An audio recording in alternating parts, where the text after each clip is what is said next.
Dr. Manette did not return until the morning of the 4th day of his absence. So much of what had happened in that dreadful time as could be kept from the knowledge of Lucy was so well concealed from her, that not until long afterwards, when France and she were far apart, did she know that 1,100 defenseless prisoners of both sexes and all ages had been killed by the populace, that 4 days and nights had been darkened by this deed of horror, and that the air around her had been tainted by the slain. She only knew that there had been an attack upon the prisons, that all political prisoners had been in danger, and that some had been dragged out by the crowd and murdered. To Mr. Lorry, the doctor communicated under an injunction of secrecy on which he had no need to dwell, that the crowd had taken him through a scene of carnage to the prison of La Force. That, in the prison he had found a self-appointed tribunal sitting, before which the prisoners were brought singly, and by which they were rapidly ordered to be put forth to be massacred, or to be released, or, in a few cases, to be sent back to their cells. That, presented by his conductors to this tribunal, he had announced himself by name and profession as having been for 18 years a secret and unaccused prisoner in the Bastille, that one of the bodies so sitting in judgment had risen and identified him, and that this man was Defarge. That, hereupon he had ascertained, through the registers on the table, that his son-in-law was among the living prisoners, and had pleaded hard to the tribunal, of whom some members were asleep and some awake, some dirty with murder and some clean, some sober and some not, for his life and liberty. That, in the first frantic greetings lavished on himself as a notable sufferer under the overthrown system, it had been accorded to him to have Charles Darnay brought before the lawless court and examined. That, he seemed on the point of being at once released, when the tide in his favor met with some unexplained check, not intelligible to the doctor, which led to a few words of secret conference. That, the man sitting as president had then informed Dr. Manette that the prisoner must remain in custody, but should, for his sake, be held inviolate in safe custody.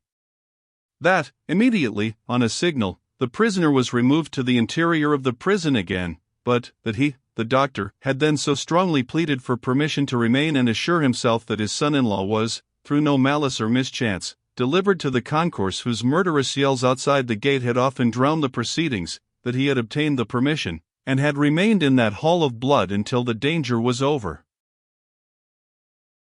The sights he had seen there, with brief snatches of food and sleep by intervals, shall remain untold. The mad joy over the prisoners who were saved had astounded him scarcely less than the mad ferocity against those who were cut to pieces.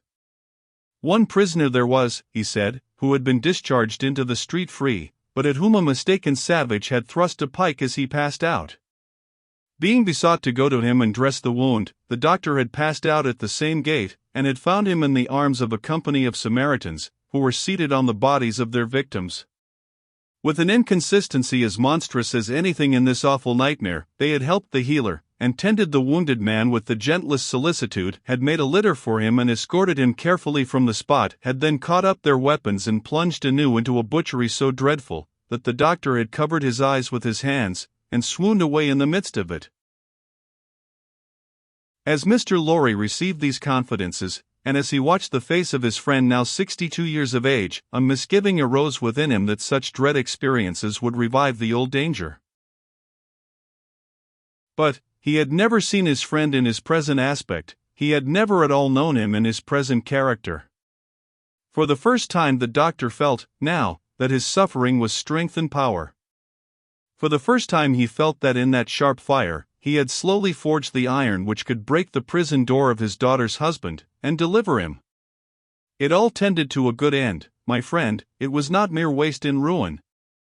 As my beloved child was helpful in restoring me to myself, I will be helpful now in restoring the dearest part of herself to her. By the aid of heaven I will do it. Thus, Dr. Manette. And when Jarvis Lorry saw the kindled eyes, the resolute face, the calm strong look and bearing of the man whose life always seemed to him to have been stopped, like a clock, for so many years, and then set going again with an energy which had lain dormant during the cessation of its usefulness, he believed.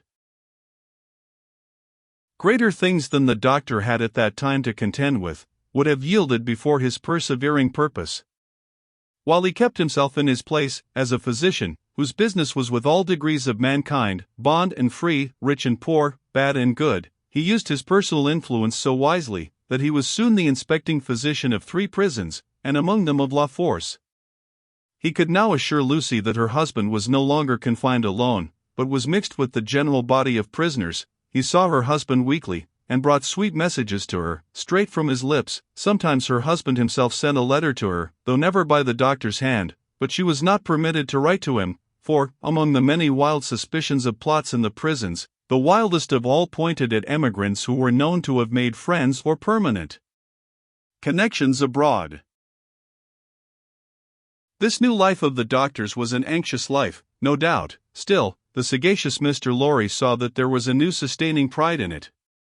Nothing unbecoming tinged the pride, it was a natural and worthy one, but he observed it as a curiosity. The doctor knew that up to that time, his imprisonment had been associated in the minds of his daughter and his friend with his personal affliction, deprivation, and weakness. Now that this was changed, and he knew himself to be invested through that old trial with forces to which they both looked for Charles's ultimate safety and deliverance, he became so far exalted by the change, that he took the lead in direction, and required them as the weak to trust to him as the strong. The preceding relative positions of himself and Lucy were reversed, yet only as the liveliest gratitude and affection could reverse them, for he could have had no pride but in rendering some service to her who had rendered so much to him.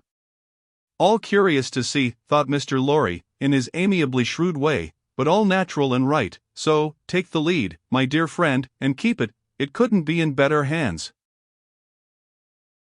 But, though the doctor tried hard, and never ceased trying, to get Charles Darnay set at liberty, or at least to get him brought to trial, the public current of the time set too strong and fast for him.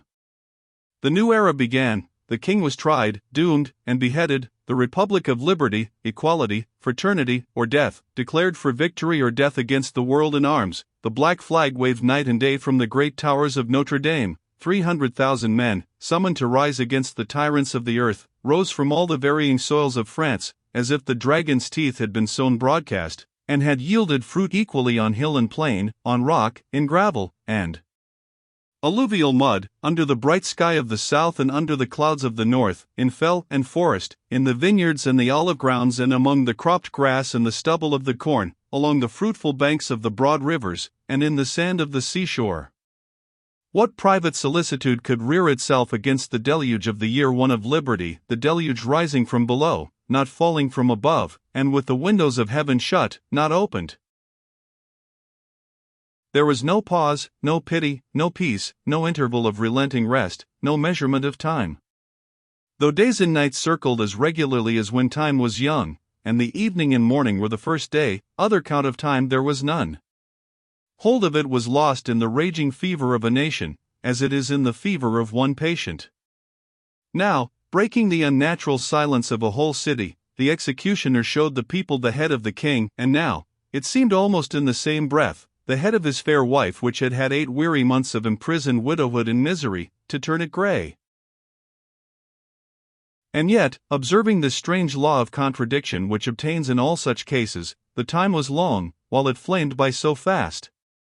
A revolutionary tribunal in the capital, and 40 or 50,000 revolutionary committees all over the land, a law of the suspected, which struck away all security for liberty or life, and delivered over any good and innocent person to any bad and guilty one, prisons gorged with people who had committed no offense, and could obtain no hearing. These things became the established order and nature of appointed things, and seemed to be ancient usage before they were many weeks old. Above all, one hideous figure grew as familiar as if it had been before the general gaze from the foundations of the world, the figure of the sharp female called La Guillotine. It was the popular theme for jests, it was the best cure for headache, it infallibly prevented the hair from turning grey, it imparted a peculiar delicacy to the complexion, it was the national razor which shaved close, who kissed La Guillotine, looked through the little window and sneezed into the sack. It was the sign of the regeneration of the human race. It superseded the cross. Models of it were worn on breasts from which the cross was discarded, and it was bowed down to and believed in where the cross was denied. It sheared off heads so many, that it, and the ground it most polluted, were a rotten red.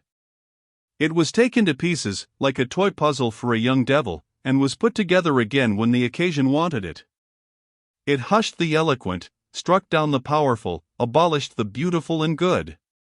22 friends of high public mark, 21 living and 1 dead, it had lopped the heads off, in one morning, in as many minutes. The name of the strong man of old scripture had descended to the chief functionary who worked it, but, so armed, he was stronger than his namesake, and blinder, and tore away the gates of God's own temple every day. Among these terrors, and the brood belonging to them, the doctor walked with a steady head, confident in his power, cautiously persistent in his end, never doubting that he would save Lucy's husband at last. Yet the current of the time swept by, so strong and deep, and carried the time away so fiercely, that Charles had lain in prison 1 year and 3 months when the doctor was thus steady and confident. So much more wicked and distracted had the revolution grown in that December month, that the rivers of the South were encumbered with the bodies of the violently drowned by night, and prisoners were shot in lines and squares under the southern wintry sun. Still, the doctor walked among the terrors with a steady head. No man better known than he, in Paris at that day, no man in a stranger situation. Silent, humane, indispensable in hospital and prison, using his art equally among assassins and victims, he was a man apart. In the exercise of his skill, the appearance and the story of the Bastille captive removed him from all other men. He was not suspected or brought in question, any more than if he had indeed been recalled to life some 18 years before, or were a spirit moving among mortals.